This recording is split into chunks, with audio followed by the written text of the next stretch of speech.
Hi there everybody, welcome to another Writer's Review, brought to you by Camille's Harem. Not just a podcast for novice writers by novice writers, but also a YouTube channel by novice writers for novice writers. Because writing is an adventure, it's more fun with friends. And I'm excited for this review because I'm finally tackling an arc of My Hero Academia that, despite its polarizing and upsetting effects on many fans, was a real favorite of mine. The Joint Training Arc, where classes 1A and 1B finally clash. Now, before I dive into this review, I have a quick announcement and an apology. First of all, I'm sorry that this video came out late. That is because I was working intently on one of my books. I was trying to get it done before the end of the month of March, and you can read my whole explanation for that and my whole adventure with this particular book on our subreddit. The link for that will be in the description. Also, I will now be uploading my usual videos on a bi-weekly basis to complement our podcast. Now that Nathan is releasing an episode every other week, I will be uploading an episode in the podcast bi-week. So that way you have something from us at least every single week. And I'm also doing this in part because I'm getting super busy with my own writing. Camille and I are right now trying out some insane writing advice, where we are going to rewrite an entire book word for word. Yeah, this is going to be really nuts. So we'll keep you updated on that as we go along, but don't fret, because we still have a lot of great content coming your way, and we'll be uploading that as we go. But for right now, you can count on a bi-weekly update for both the YouTube channel and for our podcast. Alright, on to the Joint Training Arc. I love this arc for a variety of reasons. First of all, there was so much amazing character development. And secondly, this was a great opportunity to showcase Class 1A's growth and measure it against Class 1B's abilities, which there were a lot of them, and it was really cool to see them put into action. And of course, we got some big development in the overall plot, which I know caused some controversy. But I think it was really for the better, and I'll explain why I think that from a writer's standpoint once I get to that. So starting off with the character progression. Oh man, many of the things I would love to talk about deserve really their own episode. I mean, if it were possible for me to do this, I would just release a mini season of all things My Hero Academia, especially with what's going on right now in the manga. I just don't have the time for it, so I'm going to boil down everything to what I thought were the most personal arcs, and also some lessons that really stood out to me the most. So I'm going to kind of do this a little bit character by character. I'm not going to dive into any kind of full analysis here, just really kind of spitball my own thoughts and impressions for the characters that really stuck out to me the most. And once again, this is kind of what stuck out to me personally. I think that others who have been reading the manga so far would have picked out other things to focus on. But here we go. First off, starting with Kirishima. Oh boy, I love his character so much, and I loved his development in the overhaul arc. But at the end, he told Mina that he still has a long way to go, and we finally see how he handles that in the very first fight. And we now see the bar that's been set, especially when he witnesses Tetsu face off with Todoroki.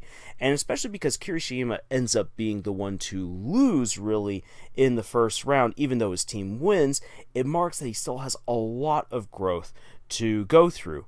Then we have Kaminari, Jolt Boy, who we find out is actually really intelligent, and I love seeing this side of him. And it shows that this character is becoming more well-rounded as we go along through the story.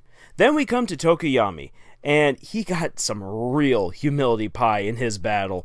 Dark Shadow is an amazing quirk, but it is not all-powerful, as the mushrooms in his lungs proved. And this helps to highlight a theme in My Hero Academia, that no one quirk is unbeatable, and what makes a great hero or villain is what they decide to do with that quirk. Then we have Aoyama. This guy is a real mystery to me, but he is improving, though he hasn't yet figured out how to use his quirk to help himself. And this is something that I'm really looking forward to seeing what Horikoshi does with his quirk and with him as a person, because it's a really weird combination. And to be all honest, I think his quirk might actually be the most useless in all of Class 1A. So we'll see how he develops in the future. Then we've got Momo, who I love that she's becoming so much surer of herself. She's gone through some amazing personal growth, and when she went into her battle, it was intense. I loved her confidence. However, we see that in many ways she lost because she hasn't yet embraced her quirk's full versatility. At least that's the way that I saw it. And then there's Toru, who really just needs to go to the Leaf Village to improve her ninja skills. Then we come to Todoroki. This boy has incredible powers. He should be close to unstoppable once he figures out how to use both of his sides, but his pride has prevented him from fully embracing his flames. It's obvious that we'll need a Todoroki-centric arc in the future to help him come to terms with this and to begin to meet his full potential. And then there's Tenya, who's just grown up so much. I love seeing this kid in action. I think that he is the real MVP of his fight, even though his side ended up losing. And we get an excellent view of the hero that he is yet to become. And I'm also going to add in this Shoji, because unlike Momo, he is embracing his quirk's versatility. Though he couldn't come quite in clutch in his particular fight, we see that he can do some amazing things, and he just really needs a little bit more experience to take full advantage of his versatility. Then we've got Bakugo, who is finally becoming a team leader, and I just loved seeing him in action. Just like so many others in Class 1A, he has grown a lot, and I feel that this arc is one of the best portrayals of what he is capable of doing with his powers, and also what he is capable of becoming as a team player and team leader. Still, his abilities overshadowed his teammates in the fight, which means that for the three others in his particular match, we really couldn't see much growth from them, which is kind of sad. Then we have Ochako, who seems to be embracing the role of support hero, and that is something that I find really interesting. I'm really looking to see for in the future how she comes to shine on her own, when she has to stand there on her own and she doesn't have someone like Izuku to back her up. Then there's Mineta, who I will give him this. For one brief moment, he was cool, and then he ruined it. And then we have Mina, who we finally get to see the alien queen holding her own, and I really want to see more of her dance style put to good use, especially because Horikoshi has stated that he really likes her power set and how it complements her personality, and that he wants to do more with her in the future. And so we get a glimpse of where we might go with her with this arc. And then we have Shinzo. This cool cat is an excellent example of how a support quirk can be made into something dangerous. His ability to brainwash and control people is fantastic, and he puts up excellent fights in both of his battles. And I'm just really looking forward to seeing where Shinzo goes from here on out. And then we have Izuku. The shaky fanboy is growing up to become a leader. That's one thing I really liked about this arc, is that we get to see him now in a leadership role, and he is totally comfortable in it. Now, I understand that readers are tired of the typical shonen trope of a hero gaining new powers seemingly out of nowhere and becoming overpowered to the point that everything now is just absolutely ridiculous. The only way to give them a real fight is to create now even more OP villains who get defeated by a new kind of Deus Ex Machina, and it's all just so formulaic at this point. However, this surge in Izuku's abilities makes sense for three reasons. Reason number one, My Hero Academia has been playing around with the idea of evolving and multiple quirks since Nomu's introduction. Reason number two, this sets up a more fulfilling showdown with All For One's powers and plans. And reason number three, Izuku's connection to the previous bearers for One For All give him more room to grow. So let me explain my three reasons. When Nomu was introduced in the fight against All Might, we felt our world get rocked by the idea that quirks could be stacked beyond the two that we saw with Todoroki. This undoes the power balance in My Hero Academia, and it sets a lot of things into motion, and it delivers a certain sense of uncertainty when dealing with the villains.